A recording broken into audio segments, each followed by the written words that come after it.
par le partage. Envoie ce son à 3 personnes de ton entourage, qui l'enverront à 3 personnes de leur entourage, qui l'enverront à 3 personnes de leur entourage, qui l'enverront à 3 personnes, et ainsi de suite. Je suis en pleine fuite au moment où je te parle. Faut pas que je sois en pleine cuite, que le bon Dieu m'épargne. Je me répare malgré la rue et ses méfaits, dans une époque où ce qui est cru est plus important que ce qui est vrai.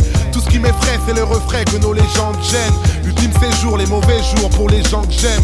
Mon oxygène, c'est quand je veille près de vous, et mon public est somnambule. Je rappe des histoires à dormir debout.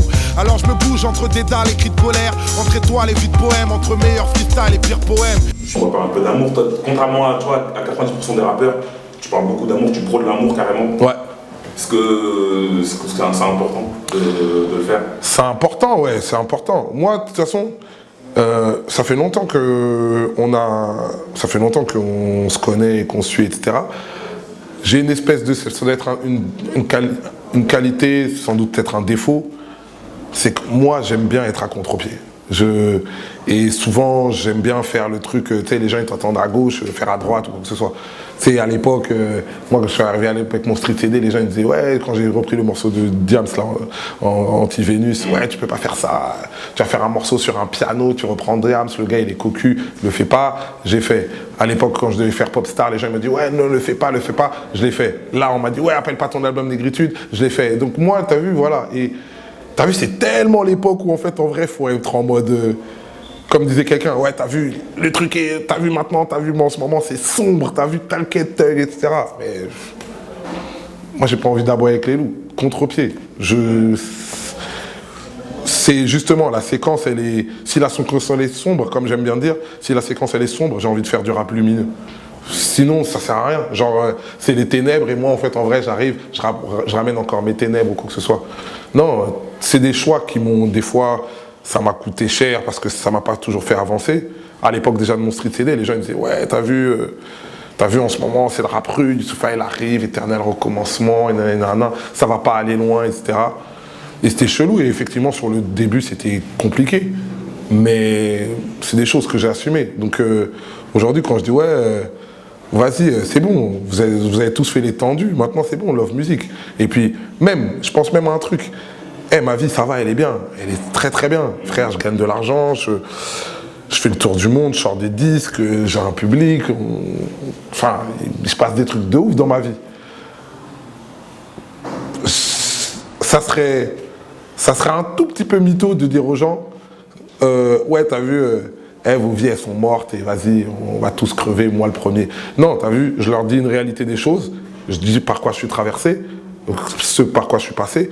Mais après, je regarde aussi un peu là où la lumière elle peut m'amener. Mais après, l'album, il parle aussi de galère, etc. Mais voilà, j'essaie d'être positif parce que, mine de rien, j'ai eu des résultats positifs dans ma vie. Je sais pas si ça va durer, mais moi, voilà. Mais en tout cas, j'aime bien les contre-pieds. Là, tout le monde est sombre, tout le monde, tac, ouais.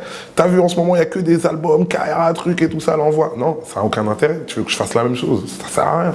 Puisque l'amour est essentiel, donne-moi un seul, je te rends deux. J'ai tant reçu du ciel, tu sais, pourtant j'en demande peu. Y a pas de plus belle punchline, ma sœur, demande-le, que de dire Bismillah avec le cœur devant Dieu. Dans le morceau Point commun, ouais. À la fin, tu cites plusieurs personnes. Ouais. Si je me trompe, mais je pense qu'il y a que des Renois. Je sais pas. Ah putain, c'est possible, mais dans ce cas-là, j'ai pas fait exprès. Mais je sais pas, je suis pas sûr. C'est qui ces personnes, et comme quoi, tu dis Amadou Sidibé, ouais.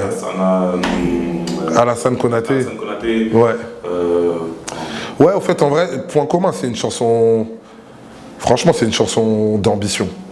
C'est une chanson d'ambition, en fait, en vrai, et je dédicace des gens connus ou moins connus. Amadou Sidibé, c'est le gars qui fait le K54. Alassane Konaté, c'est Salsa Din Record qui a monté son truc. Mais pourquoi tu ne t'as pas cité Amadou et moi? Franchement, j'étais sur le point de te dire, franchement, j'aurais pu te citer toi. Mais après, franchement, contrainte de morceaux, il y avait 8 mesures, je pouvais pas truc et tout ça. En fait, c'est juste pour dire que, viens, on apprend à être content pour les gens qui réussissent. Je suis là, je suis sur ton site, voilà, je vais je vais me permettre même de dire du mal de ton site. Ouais, Bouscapé, à ce qui paraît, vous vous prenez pour Skyrock, vous cassez les couilles, vous passez par tout le monde, vous vous prenez pour un site carré, vous n'avez pas des exclusivités, etc. Et ça, ok, ça c'est dit. T'entends ça? Tu entends ça? C'est des trucs que j'entends. Fiche, il se la pète. Ça, c'est des trucs que j'entends. Je sais que tu les entends aussi. Il se la pète? Ouais, beaucoup. Le truc, ouais, tout ça. Mais, est-ce qu'il ne faut pas retenir aussi le truc, c'est que FIF, à la base, c'est un petit morveux du canal. Oh, Et si t'es un morveux. Moi, je t'ai déjà vu la morveux. Moi, je t'ai déjà vu la morveux. Bon, et aujourd'hui, il fait un site qui se classe parmi les meilleurs sites généralistes en France. Il génère de la publicité, du modèle économique, il embauche des mecs. Et on n'est pas obligé de l'aimer pour valider la démarche économique, tu vois ce que je veux dire, et la démarche d'accomplissement. On dirait que nous, on a un problème avec ça. Je peux ne pas aimer le disque de quelqu'un, ne pas truc, mais dire merde, comment c'est fait, c'est bon, le gars est fort, le gars il met en place. Il faut respecter Street Kids, il faut respecter Watibé, il faut respecter Dawala de fou. C'est un truc de fou. Il faut respecter des gars comme Amadoun qui ramènent Carmelo Anthony, Taiga, French Montano, K54. Tu vois ce que je veux dire? On dirait que nous, la réussite, c'est caca. C'est quelqu'un qui réussit. On dirait même qu'on est presque content sur l'échec. C'est-à-dire on aime bien... C'est un peu la mentalité française, et encore pire, la mentalité du quartier. Mais on va être gagne petit, frère, avec ce truc-là. Moi, souvent, on me dit, ouais, t'as vu, toi, t'as pas peur de... Souvent, t'as eu, moi, sur mes Twitter, sur mes trucs, quand j'aime un truc, je partage. Quand j'aime un truc, je partage lui, truc et tout. Même si je connais pas. Je te connais pas, je partage. J'aime bien un truc et tout ça. Quand... Même des fois, je sais pas, il y a eu des épisodes, il y a pas longtemps, enfin, sur les Traces TV... J'étais pas beaucoup, tu sais, les Trace Awards, c'est pas l'initiative, elle m'avait pas parlé, j'avais trouvé ça un peu chelou et tout. Mais je disais, tu sais quoi, je trouve ça pas abouti, truc et tout. Mais putain, ils l'ont fait. Dans Entourage, je dis, ouais, j'écoute pas ce que les gens disent, je regarde ce qu'ils font. Des théories sur FIF, des théories sur Boma et Musique, des théories sur tatati, tatata, etc. J'en entends tous les matins. Mais frère, c'est lesquels qui font? C'est lesquels qui font? Tu vois ce que je veux dire? Les gens qui démarchent leur truc. La dernière fois, je roulais sur le périph' et j'ai vu une pub Uncut sur le périph', frère. Uncut, j'ai dit putain, c'est un truc de ouf. Putain, le Renoir, un truc... ça n'a pas besoin d'être mon pote, juste pour dire, hey, ça retèque ton accomplissement, c'est un truc de ouf. Dans le morceau, je dédicace Soprano parce que quand j'écrivais le morceau, il y avait un truc de Soprano qui passe à la télé. Je me dis, putain, Soprano, il est là depuis 12 piges. 15 piges peut-être avec les sacrés psychiatres, il est là quand même, il fait toujours des beutus et tout ça. T'aimes pas. Mais putain, fuck, quel parcours de malade, tu vois ce que je veux dire. Viens, on respecte ça, non? On n'est pas obligé de trucs, ouais, t'as vu, non, c'est commercial, c'est facile. Bah si c'est facile, fais-le, frère. C'est pas facile, c'est pas vrai. La réussite, elle n'est pas facile. Si jamais Bouscapé, c'est si facile, c'est si chelou, faites Bouscapé. C'est le truc, faites Bouscapé. Là, ils ont essayé, ils se sont cassés la gueule. Faites Bouscapé, c'est le truc. J'ai pas l'impression que t'es meilleur qu'un autre, t'avales pas du feu ou quoi que ce soit. Faites Bouscapé. Voilà, c'est... On n'a pas cette réflexion-là, truc et tout ça, alors on est gagne petit. Et moi, peut-être qu'aussi, peut-être mentalité du bled, et que comme je suis venu un peu en outsider, moi, je n'ai pas grandi ici, enfin, je suis pas né ici, donc peut-être que l'accomplissement, pour moi, c'est un truc de ouf. Moi, pour moi, j'aime bien les gens qui viennent de loin et qui s'en sortent. Et je regarde truc, tu sais, c'est con, mais... je regarde sur internet, les gens, ouais, Jamel Debbouze, c'est un vendu, c'est un truc et tout ça. Ça, c'est des trucs, moi, ça me rend ouf. Jamel Debbouze, pour moi, c'est un truc de ouf, frère. Et mon frère, une fois, il me disait, Jamel Debbouze, c'est un rebeu de trappe, il est handicapé, frère. Regarde ce qu'il a accompli. Il a tout pour ne pas réussir. Il a tout pour ne pas réussir. Et il a réussi. Après, les gens disent, ouais, t'as vu, truc, c'est un vendu de trucs. Qu'est-ce que tu parles, frère? Qu'est-ce que tu parles? Il a fait péter Nawel, il a fait péter Malik Bentala, il a fait péter Thomas Guichol. Il a mis des... Il y a les tirailleurs... indigènes. Il a fait indigène. Il a décroché des dédommagements pour eux, etc. C'est des dingueries. Alors, effectivement, tu as vu, faut pas, comme on dit, faut pas chercher toujours à voir ce qui est petit chez les grands, faut voir ce qui est grand chez les petits. C'est quelqu'un qui était à la base petit, en tout cas, à la base, il ne vaut pas plus que moi, toi ou n'importe qui. Eh frère, il a accompli. Viens, on respecte juste ça, non? On n'est pas obligé de blablater. Viens, on respecte. Eh frère, comment t'as fait? Il n'y a pas longtemps, là, j'ai pris un rendez-vous, frère, tu sais avec qui? Avec Camaro, il y a genre 6 mois. Parce que j'étais au Energy Music Awards, je vois Camaro, il est dans la salle. Et Shaim, il prend un prix, c'était là genre un an et demi. Et Camaro, à l'époque, il avait son succès, il a arrêté la Zikmu, et maintenant il faisait péter Shaim. Tu sais ce qu'on pense de Camaro dans le Peura, je vais pas te refaire un truc et tout. C'est chelou et tout, truc, il n'y a pas de problème. Mais frère, ça réussit ta m'intrigue, frère. Toi-même, t'as pété pour toi, t'as arrêté, tu fais péter quelqu'un d'autre. C'est incroyable. Moi, je suis producteur chez Boma Music, on essaie de faire booster Sams, Aina, Que Black, etc. Et je vois ça. J'ai appelé Universal pour... Ouais, je peux avoir un truc avec Camaro. Les gens, ils étaient en panique. Ouais, tu veux signer chez lui? Non, je veux juste rencontrer Camaro. C'est chelou, truc, ton nouvel album. Je veux juste rencontrer. Je suis rentré dans le truc du mec pour lui dire, hey, gros, frère, tu as réussi déjà de toi-même, tu fais réussir quelqu'un d'autre. Moi, je suis à ce niveau-là dans ma vie. J'ai réussi des trucs pour moi. J'aimerais bien réussir pour les artistes que je produis. Toi, tu as réussi. Hey, frère, explique-moi. Donne-moi une leçon. Lui-même, il était étonné. Ouais, mais t'as vu, chelou. Ouais, truc. En plus, Camaro, j'ai truc. Mais je m'en bats les couilles de ce que tu chantais. Tu devais être content. T'as dû prendre tes lovés. Je m'en bats les couilles. Carrément, tu prends un rendez-vous. Je me dis, mais ce genre de truc, c'est des trucs que tu fais quand tu croises le mec. Non, moi, j'ai pris rendez-vous professionnel. Truc, j'ai pris 19h. On s'est vu à Universal. Moi, je vais jamais en maison de disque en plus, à part pour quand il faut signer des contrats ou quoi que ce soit. Mais je vais jamais dans les bureaux. Jamais. Tout le monde le sait. J'aime pas. Mon époque Yéma, il m'a un peu traumatisé. Et là, j'étais allé rien que pour ça. Et truc, le gars, parce que j'ai envie de savoir, je produis une fille qui s'appelle Aina, toi, t'as réussi. Comment tu réussis? Si un jour je veux lancer un site, je te dis la vérité, je vais me poser là, comme un enfant de 4 ans, je vais dire, ok, Fif, toi, t'as réussi, explique-moi. Il n'y a pas de, ouais, t'as vu, mais t'inquiète pas, il va croire que je suis la bite. Je suis la bite quoi? Il est plus lourd que moi. Ah ouais. Ouais, et tu vas me tirer vers le haut. Et Inch'Allah, même mon but, ça va être de faire aussi bien, voire mieux. Je le renie pas. Moi, je te dirais ce qu'il faut. Moi, je suis pas, je donne ces cadeaux. Donne tes recettes, frère, donne tes recettes. Mais je garde de mystère un peu. Mais ouais. Dans le même morceau, point commun, c'est un morceau conceptuel en plus. Ouais, c'est un morceau conceptuel. Bon, je dois le dire, là, on est dans la deuxième partie. Là. Ouais. L'album sera sorti. C'est un morceau conceptuel. Il y a plusieurs invités, plusieurs artistes. Selon l'exemplaire de l'album. C'est pas, on explique un peu. En fait, en vrai, c'est un titre où au début, je voulais un invité. Je voulais qu'à la fin, ça rebondisse. Après, je me disais lequel. T'as vu, j'aime bien. Il y a pas mal de gens avec qui j'avais envie de travailler. Je me suis dit, je les invite tous sur le même morceau. Après, ça va devenir un morceau long, pussy cut, c'est déjà vu. Et donc, j'ai décidé d'en inviter un selon l'exemplaire du disque sur lequel tu tombes. C'est totalement aléatoire. Même moi, je ne saurais pas. Donc même moi, il faudra que j'en achète. C'est-à-dire demain, le mec qui va à la FNAC, il achète l'album, il sait pas, sur ce morceau-là, il sait pas quel titre il y aura. Voilà, ça peut être DC's, ça peut être Lino, ça peut être Sams, ça peut être d'autres. D'accord. Moi, j'ai écouté la version avec Lino. Ouais. Et tu sais quoi? Lino, on le prend pas mal. Ouais. Mais Lino, il t'a grave respecté sur ce morceau. Mais toi, sur son album, je trouve que t'as été léger.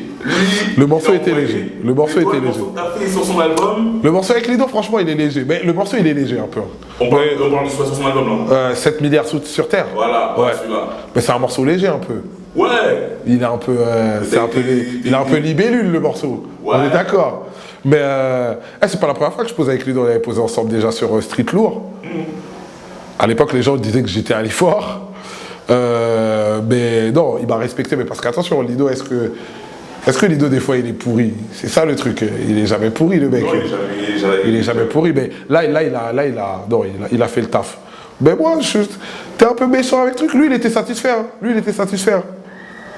Sur 7 milliards, ouais, il était satisfait. Franchement. Et lui, tu sais que lui, il parle vrai. Surtout quand il est passé par ces états substances là. Tu sais qu'il parle vrai. Justement, je voulais dire, s'il était sous substance, est-ce que justement il a bien réalisé le truc? Moi, j'ai l'impression que c'est le moment où il est le plus vrai.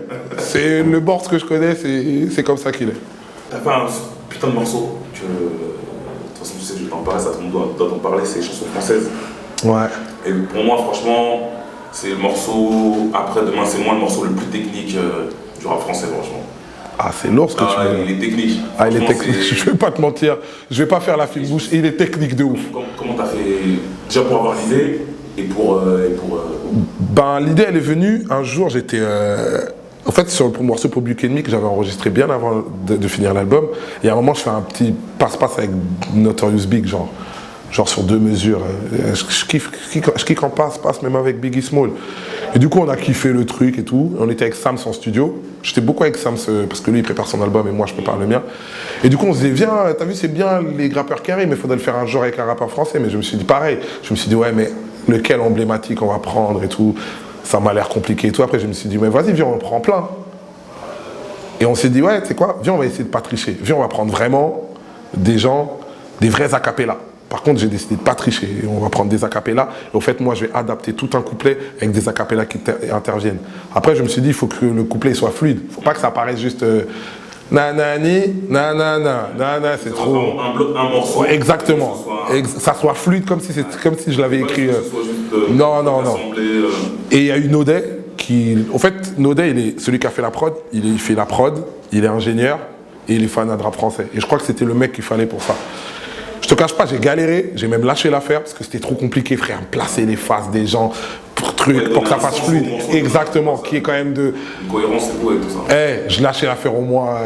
Ce morceau-là, c'est au moins, je sais pas, 5-6 séances de studio. Parce que je faisais des versions, c'était un peu pourri, En plus, même mes proches, là, Sana, mon manager, il t'en parlera. Lui, il venait en studio, il nous voyait juste écouter des trucs de rap français à l'ancienne, on écoutait des Ministères Hammer. Il disait, c'est quoi votre projet là? C'est pourri à mort, vous voulez quoi? Faire un truc genre avec des scratchs? Je fais, mais ça, c'est. Il se foutait de ma gueule. Ouais, Youss avec ses morceaux Panthéon, il se fout de ma gueule parce que. Mais on a fini, mais je manquais grave de recul. On l'a fait écouter et les gens, ils ont grave kiffé. Mais jusqu'à la dernière minute de boucler l'album, gros, le morceau, il me prenait trop la tête. Ça, on n'arrivait pas à la phase de truc, la phase de. Et il y avait même. Après aussi, il y avait un truc de si tu mets lui, tu peux pas mettre lui. Si tu mets lui, tu peux pas mettre. À un moment, j'ai des nicks. Les phrases qui rentrent, elles rentrent. Celles qui rentrent pas, c'est pas grave. Et tu t'es pas dit, il manque des gens, faudrait rajouter. On pourrait mettre.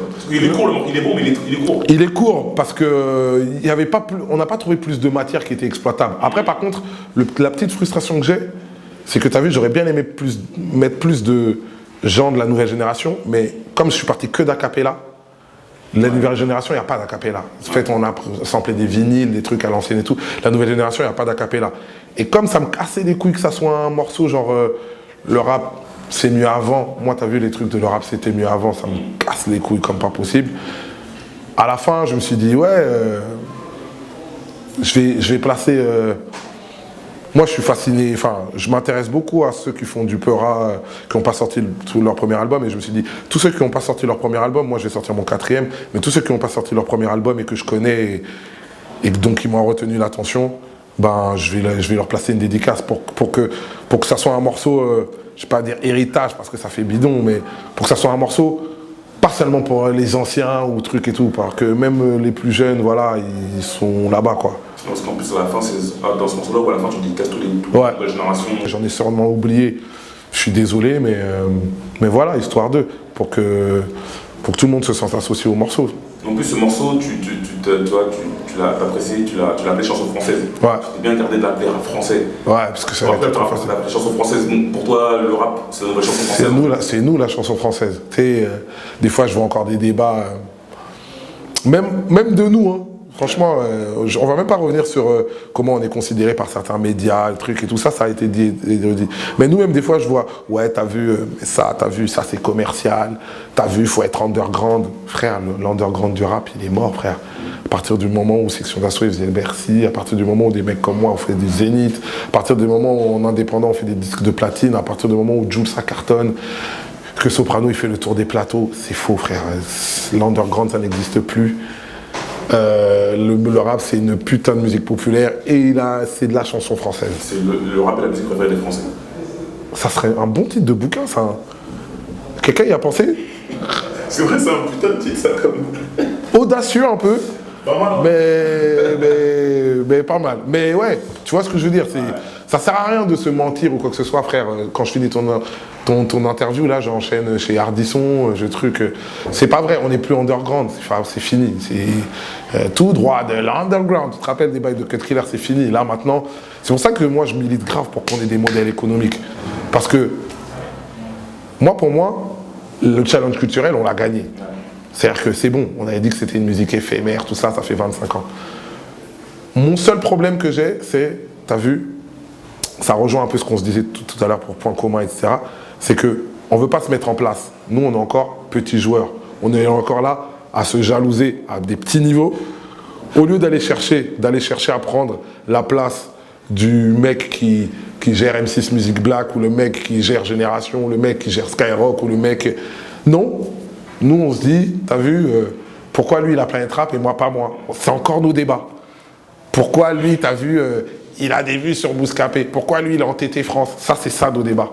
Au lieu de viser les grands trucs. Pourquoi on ne serait pas au grand poste de décision? S'il y a un label rap qui s'ouvre, comme Def Jam, pourquoi ça serait pas quelqu'un qui soit de cette culture-là, qui va le gérer ou quoi que ce soit? Au lieu de se poser ce genre de questions-là, non, nous on n'est pas sur ça. Nous on est dans le bail de... T'as vu ce qu'il a mis sur Instagram?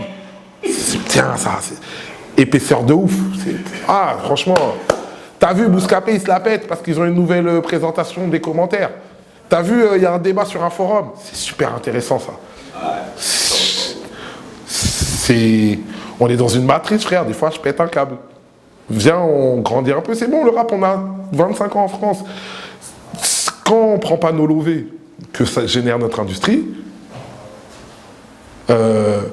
il y a même des gens qui sont, ouais, t'as vu, ouais, ça c'est commercial, les gens ils pensent qu'à l'argent, etc.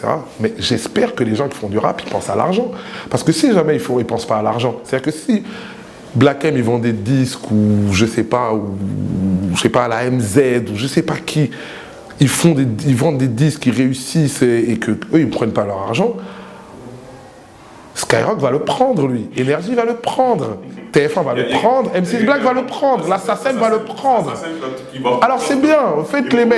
Faites les mecs genre en mode, ouais, t'as vu, t'inquiète pas, moi je suis au quartier, je suis sans Eyo. Super les gars. Super. Les gars qui doivent prendre leur part, ils prennent leur part. Viens, on se structure. C'est bon, on a fini. La partie culture, on l'a fini. Pour moi, on l'a gagné. Même s'il y en a qui sont on galère un peu, j'avoue, on n'est pas toutes les semaines chez Drucker, c'est clair, mais ça va venir. Et puis même si ça ne vient pas, c'est pas grave, ça viendra avec la force. Mais maintenant, c'est guerre économique. Créer des modèles économiques, etc. Tu vois ce que je veux dire? Arrêtez de penser que signer en maison de disque, c'est un aboutissement des choses. Et même si tu signes en maison de disque, sois un peu plus truc. Arrêtez d'avoir des réflexes genre, ouais, t'as vu, mon disque, il n'a pas marché à cause de Laurent Bounot, frère. Il n'a pas marché à cause de toi. C'est pas lui qui te sauve, il n'a pas marché à cause de Bouscapé ou de trucs. Qu'est-ce que toi tu fais pour toi? S'en fout. Vis même si Bouscapé ils font rien pour toi, même si Skyrock ils font rien pour toi, vis, fais ton truc. Tu croyais quoi? Qu'on était calme, fils, t'as du mal comprendre. Dans ce foutu rap, y'a qu'à mon mic à qui je fais grave confiance. À ce niveau-là, j'ai pas de morale ni de cas de conscience. C'est dans Morceau Salam, tu dis je suis le meilleur rappeur d'un pays où je ne suis même pas né. Ouais. Tu dis souvent, ouais, t'as jamais entendu de rap français, que t'es le meilleur rappeur. Tu le penses ou c'est de l'égo trip pour faire chier les gens, ou t'es persuadé? Il y a un peu de conviction pour faire chier. J'étais né vers Queensbridge, je serais nasty nas. Ils parlent de shit gun, gangsta dans leur single. Mais calme-toi ma petite gueule, à ce qui paraît un big buzz. Chercher le buzz, ça reste le biz des blaireaux. T'as dû faire 200 000 vues la semaine où j'ai fait 200 000 euros. Mais c'est pas parce qu'on veut se faire rare qu'on est plus à la mode. Les rats ne deviennent jamais rois, même quand le lion est mort. Énorme, on prend du grade, les mauvaises langues jactent. Et à la fin, c'est nous qu'on gagne.